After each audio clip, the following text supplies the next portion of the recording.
All right, so the Sony partners have visited San Diego studios, seen MLB The Show 19, and given feedback on the direction of the game this year. And so it's probably pretty late that I'm doing this, but we're going to do it anyways. In this video, we're going to go over 10 features on my wish list for MLB The Show 19 franchise. All right, the first one, I've talked a lot about this. I even made an in-depth video about it last year. It's franchise expansion, relocation, and rebranding. In Diamond Dynasty, we can create and design teams, logos, branding customization for whatever you want to do, but you can't do it in franchise mode. I know it's a big ask to put this functionality into franchise mode, but I mean, that's just one of the reasons I love building a team. I mean, I loved NCAA's Team Builder, relocating in Madden and NHL, and even doing a custom league entirely like NBA 2K. And I've just wanted to do that for such a long time for MLB The Show, and I really hope they bring it to the game this year. Number 2, another one where I've talked a lot about, made a video about it, Stadium Creator Designer. There tends to be some debate on whether this would actually work or not, but I want to clarify what I mean when I say Stadium Creator. It's not so much being able to create field dimensions that exploit the game or anything like that, but rather choose from like pre-made field dimensions and then be able to customize all the visual aesthetics on and around the field. So the arrangement of seating, the color schemes, the designs of the stadium, and the backdrop. And maybe there's a way that based off the performance of your team and the more money you can get, you can improve and build on that stuff throughout the season. That was one thing that was in MVP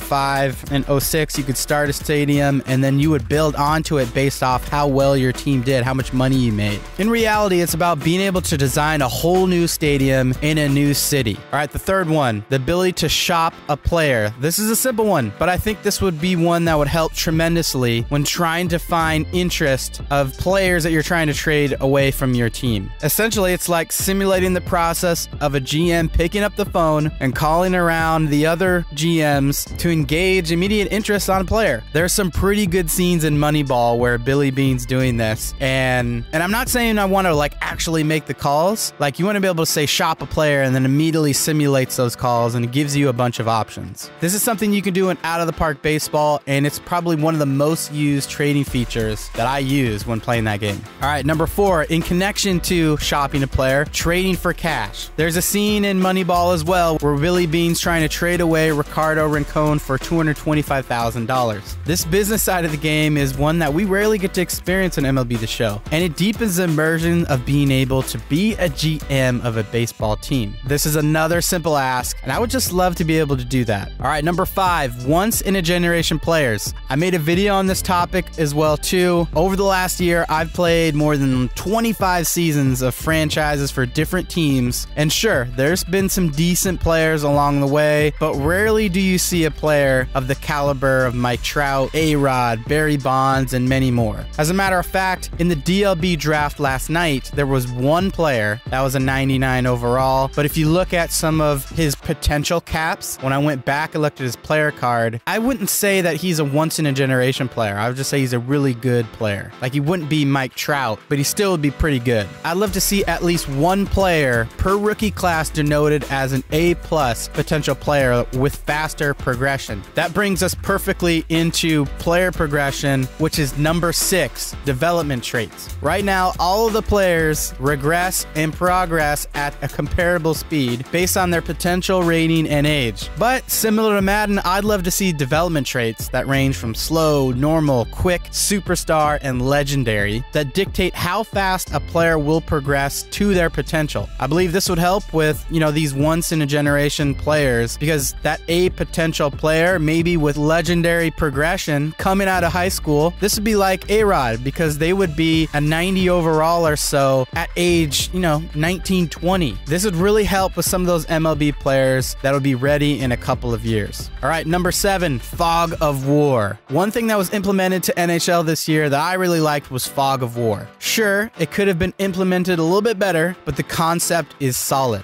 You also see this concept executed very well in Out of the Park Baseball with the OSA scouting associations and some of the random associations that you can hire. Essentially, a Fog of War wouldn't reveal full ratings of any player, including the players on your team, without thorough scouting. And even then, the accuracy of the ratings are based on the talent of your scout, not necessarily their actual actual ratings. So for example, you're looking at your minor league farm system, and you can clearly see the performance metrics like batting average, on base percentage, WAR, and more, but you'd only see a range for their actual ratings and their potential. You need for your scouts to evaluate that player to give you a report on where they think his actual ratings are. From there, you could determine what that player is worth. This would make franchise so much more fun and mysterious. I mean, right now, you can really take advantage of the CPU because you can see the ratings of every single player across the entire league in addition to potential. All right, number 8, custom editable first player draft classes. I mean, I'm running into this issue right now. For my fictional franchise, League Baseball, we just got done making the 25 top blue chip prospects in the first year player draft that are all subscribers. But we won't be able to edit those names, position, player likeness, or anything until after they're drafted. But not only that, we have to wait till next season when they're actually on the team before we can change any of that. I'd love to be able to edit classes ahead of time like you can in Madden or in NBA 2K, and then that's the class that you start with. All right, number 9, playable single A teams and rookie ball. The single A teams, I mean, MVP had it. MVP Baseball 05 lets you play as a single A teams. And I'm not sure if everyone agrees on this, but I'd love to be able to just, check out these players out on the field. Like, I just want to see what they look like, how they play. I don't want to have to be able to bump him up to AA just so I can play with them and then drop him back down to AA and mess with morale. I mean, after all, this is where most of your high school, high potential players start at. Rookie, single A, and then progress, faster through that. And the way that single A is right now, I'd love for rookie ball to be that. Out of the Park does a great job with this, having the full farm system for, a certain team. All right, and last but not least, historical stats. I mean, come on. This is a big one. You can see the performance of an individual player from season to season if you look at their player card, but you can't see their minor league stats. And you can't see how that changed over time between MLB and the farm system. Once you finish a season and you go to the next one, you essentially lose all those stats too. And so there's just not one place where you can look at everything to see how every record, every stat, everything in the entire league has progressed over time. All right, guys, well, that's going to do it. 10 things I hope are added to MLB The Show 19 franchise mode. Let's cross our fingers. Wish us luck. Thanks for tuning in. See you in the next one. Peace.